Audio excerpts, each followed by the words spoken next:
চোর যখন food blogger. একদিন একটা চোর চুরি করতে এসে রান্নাঘরে ঢুকলো। হঠাৎ তার নাকি বিরিয়ানির গন্ধ গেল। চোর বলল, আহ, কি সুন্দর গন্ধ, আগে একটু খেয়ে দেখি। চোর খেতে শুরু করলো। হঠাৎ সেখানে বাড়ির মালিকের স্ত্রী এসে বলে, এই তুমি কে?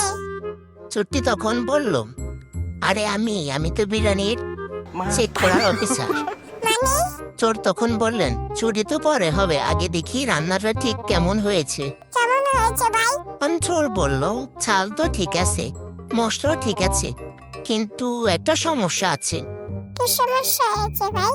তখন চোর বললেন, আরে এক প্লেটে তো কিছুই বুঝতেছি না, আর প্লেট খেতে না পারলে তো রিভিউ ভালো মতো দিতে পারবো না। তুই কি চোর না ফুড ব্লগার?